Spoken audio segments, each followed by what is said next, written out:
Hi, Gene here with today's thought, which actually will be a little bit of advice for Republican presidential candidates with an example of a Republican presidential candidate doing it right. This is the problem that they need to solve, and the problem is is gotcha questions by Democrats. Democrats, when I say Democrats, I mean journalists, because just about all of them, most of them, 99% of them, are Democrats, and they ask these gotcha questions to Republican candidates. I'll give you one example: abortion. That's a big one, where the Republican candidate will be asked, well, what's your opinion on abortion? And the reason for asking the question, of course, is not to get information from the candidate. It's to hurt the candidate among people who are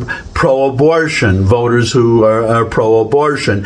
And they're supposed to say whether they're pro-life or pro-choice or whatever, but there's a better answer. And if I were running for president, and who knows, I may be running for president someday, so be very afraid, but I'm not running yet. But if I were, then if somebody says, well, what's your opinion on abortion, I would say, which state?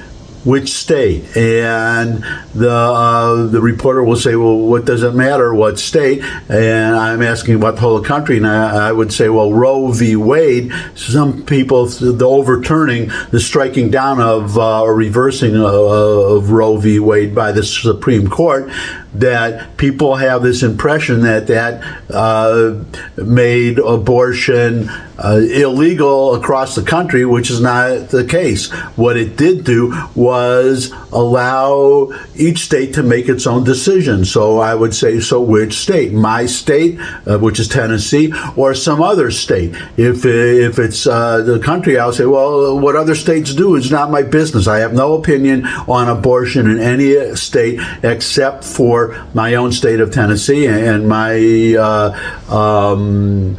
my position on Tennessee is I actually don't know what the law is in Tennessee, but I'm for now I'm happy with it. I've heard nothing about the abortion law in Tennessee that I should be worried or concerned about. But if New York wants to make, abortion as easy as ordering a pizza or even easier, then go ahead. I could have personal feelings about whether that's right or wrong, but in terms of a presidential, being president, none of my business. I'm not going to interfere in another state.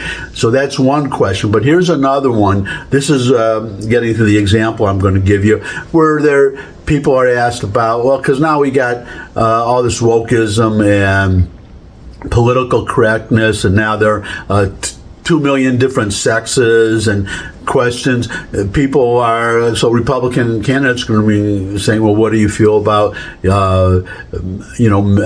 biological males competing in female sports, or transsexualism, or should it's just gender dysphoria. I mean, that's what it really is. But the idea is to put them on the spot to make them seem intolerant or whatever, or behind the times, to hurt them, which we're not going to hurt them in a red state, but you never know, in some kind of purple state, maybe it would.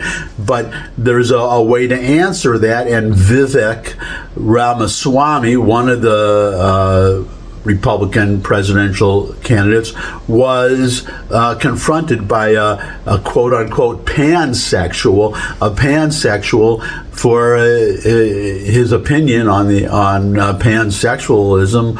And, well, I'm just going to let him talk. So here is the video. I was just wondering, what were your opinions on the LGBTQ+ community? Well, I don't think it's one community. Really? Yeah, I mean, how could it be? Just mashed together an alphabet soup. Trans is fundamentally in tension with gay, if you ask me.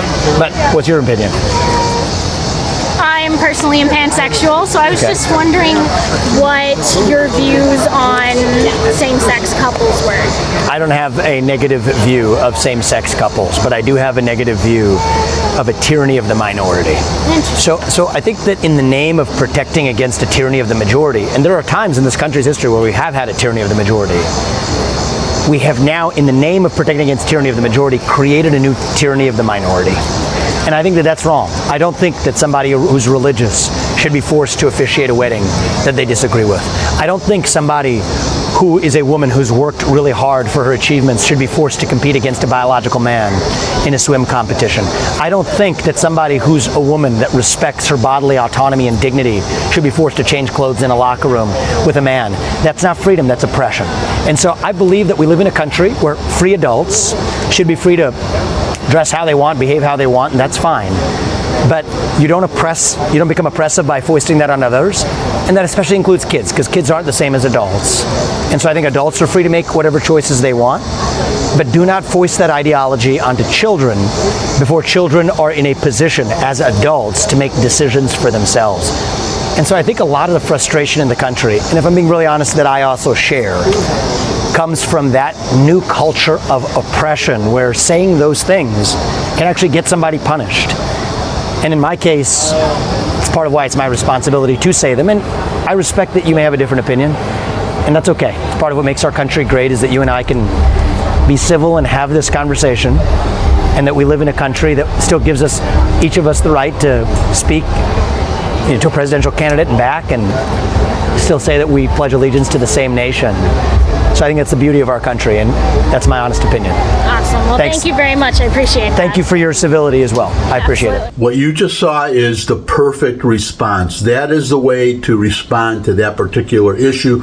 But as a general piece of advice, Republican candidates need to be prepared for these kind of questions and be able to answer them the way Vivek Ramaswamy just did, in a way that that turns the table and makes the person asking the question seem intolerant. For instance, should a bakery be able to refuse to bake a wedding cake for a gay wedding? That the same-sex wedding, the perfect response is the one that Vivek Ramaswamy just gave. So that's my thought for today. If you have if you could subscribe. I was going to say, if you have any thoughts of your own, there's a comment section below. Put your thoughts in there.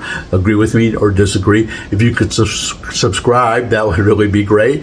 But in any case, I'll share the video with anyone you think would benefit from it.